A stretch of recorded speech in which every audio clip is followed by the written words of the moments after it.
YS Sunitha సంచలన వ్యాఖ్యలు చేశారు. వివేక హత్యకు గురై 6 ఏళ్లైందని ఇంకా తమకు న్యాయం జరగలేదని అన్నారు. ఈ కేసులో నిందితుల కన్నా తామే ఎక్కువ శిక్షను అనుభవిస్తున్నామన్నారు. వైఎస్ వివేక వర్ధంతి సందర్భంగా నివాళులర్పించిన అనంతరం సునీత ఈ వ్యాఖ్యలు చేశారు. సిబిఐ కోర్టులో ట్రయల్ కూడా ప్రారంభం కాలేదన్నారు. హత్య జరిగి 6 ఏళ్లవుతున్నా నిందితులందరూ బయట తిరుగుతున్నారని ఆరోపించారు. సాక్షులు అనుమానాస్పదంగా చనిపోతున్నారు. ఇలాంటి సంఘటనలు ఆగాలన్నారు.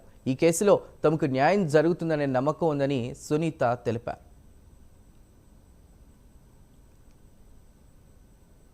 ఇస్తాము అని చెప్పారు, కానీ ఎంత మటుకు చేయగలుగుతారు ఇది స్టేట్ గవర్నమెంట్ పరిధిలో లేదు ప్రస్తుతానికి. కానీ విట్నెసెస్ అందరూ ఇక్కడే ఉన్నారు, చనిపోతున్నది పరిస్థితి కూడా చూస్తున్నాము. విట్నెసెస్ అని జాగ్రత్త పరచుకోవాలి, అక్యూస్డ్ జాగ్రత్త పరచుకోవాలి, లేకపోతే జస్టిస్ అనేది ఎట్లా వస్తుంది?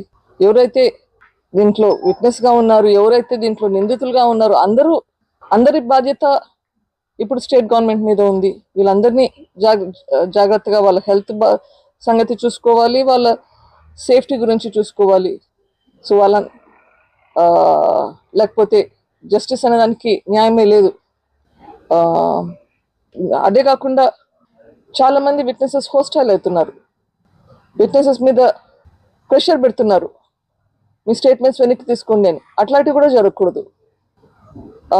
ఇప్పటికి చాలా ఇన్సిడెంట్స్ జరిగినాయి, సస్పిషియస్ డెత్స్ ఉన్నాయి, అవన్నీ కూడా ఆగాలి. అవి ఎందుకైతున్నాయి? అబ్స్ట్రక్షన్, జస్టిస్ ప్రాసెస్లో ఈ అబ్స్ట్రక్షన్ అనేది జరగకూడదు. సో ఆ ప్రికాషన్స్ తీసుకునేదానికి we have to get support from the state government.